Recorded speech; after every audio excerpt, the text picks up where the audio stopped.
من الشیطان الرجیم بسم اللہ الرحمن الرحیم الحمد للہ رب العالمین الصلاة والسلام علی اشرف الانبیاء والمرسلین وصلی اللہ علی سیدنا محمد وآلہ الطاہرین بسم اللہ الرحمن الرحیم وَأَن تَصُومُوا خَيْرٌ لَكُمْ إِن كُنتُمْ تَعْلَمُونَ۔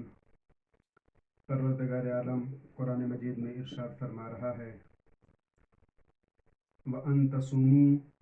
خَيْرٌ لَكُمْ إِن كُنتُمْ تَعْلَمُونَ، کہ تمہارا روزہ رکھ لینا تمہارے لیے بہتر ہے اگر تم لوگ جانتے ہو۔ عزیزان گرامی، لغت میں روزہ سے مراد کسی کام سے پرہیز کرنے کو کہتے ہیں، اور شریعت کی اصطلاح میں صبح کی اذان سے لے کر مغرب کی اذان تک روزہ کو باطل کرنے والی چیزوں سے پرہیز کرنے کو کہتے ہیں۔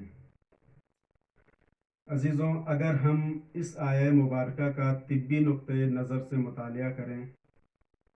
تو یہ واضح ہو جاتا ہے کہ روزہ ایک اہم عبادت الہیہ ہونے کے ساتھ ساتھ صحت اور سلامتی اجسام انسان کی ضامن بھی ہے۔ اطباء اور ڈاکٹرز کا کہنا ہے کہ روزے سے جسم میں نہ کوئی نقص پیدا ہوتا ہے نہ کوئی کمزوری آتی ہے، بلکہ روزہ رکھنے سے دو کھانوں کا درمیانی وقفہ طویل ہو جاتا ہے، اور یہی چیز انسانی جسم کی سلامتی کا باعث بنتی ہے۔ چونکہ انسان جب روزے سے ہوتا ہے تو انسانی بدن کی مشینریز کو کچھ وقت کی مہلت مل جاتی ہے اور وہ اس فرصت میں آرام کر لیتی ہے۔ روزہ در حقیقت بہت سی بیماریوں کے علاج کے لیے معجزانہ اثر رکھتی ہے جو قابل انکار نہیں ہے۔ شاید ہی کوئی حکیم ہو جس نے اپنی مبسوط تالیفات و تصنیفات میں اس حقیقت کی طرف اشارہ نہ کیا ہو، کیونکہ ہم جانتے ہیں کہ جتنی بھی بیماریاں ہیں وہ ساری بیماریاں زیادہ کھانے سے پیدا ہوتی ہیں، اور چونکہ اضافی مواد بدن میں جذب نہیں ہو پاتا، جس سے خطرناک اور اضافی چربی پیدا ہوتی ہے، یا یہ اضافی چیز خون اور چربی میں مل کر شوگر اور بلڈ پریشر کا باعث بنتی ہے، اور اسی طرح سے یہ اضافی مواد بدن میں ایک متعفن بدبودار بیماری کے جراثیم کے لیے گندگی کا ڈھیر بن جاتا ہے۔ ایسی حالت میں ان بیماریوں سے مقابلہ کرنے کے لیے روزہ بہترین راہ حل ہے، کیونکہ امساک اور روزہ ان اضافی غلاظتوں اور بدن میں جذب نہ ہونے والے مواد کو جلا دیتا ہے اور جسم انسانی کو صاف و شفاف بنا دیتا ہے۔ اس کے علاوہ بھی روزہ جسم انسانی کے لیے بہت سارے اور بے شمار فوائد کا سبب ہے،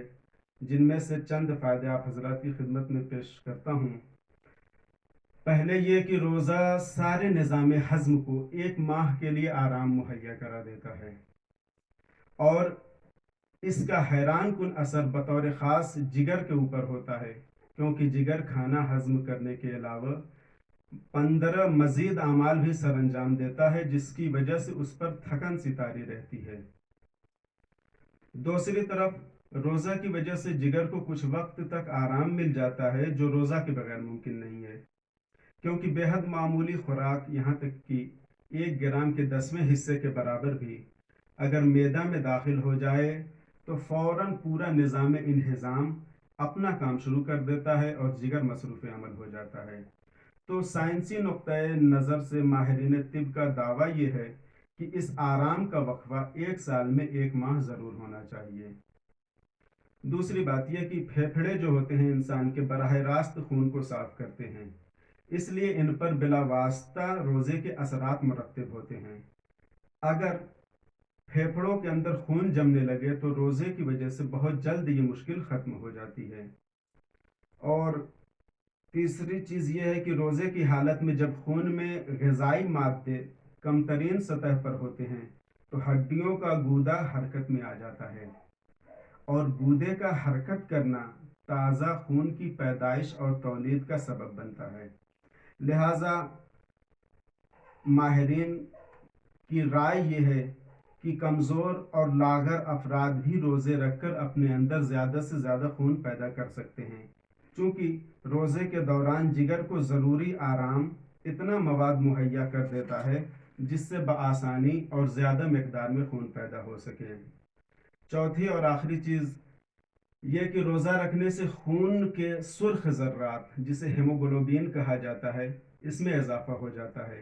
اور ایک مشاہدے سے یہ بات سامنے آتی ہے کہ صرف 12 دن مسلسل روزہ رکھنے سے خون کے خلیات جو 5 لاکھ رہتے ہیں، یہ 5 لاکھ سے بڑھ کر 36 لاکھ تک پہنچ جاتے ہیں۔ ان کے علاوہ بھی ماہرین طب اور دوسرے اطباء و حکماء نے روزے کے بہت سارے جسمانی فوائد بیان کیے ہیں۔ وآخر دعوانا ان الحمد للہ رب العالمین۔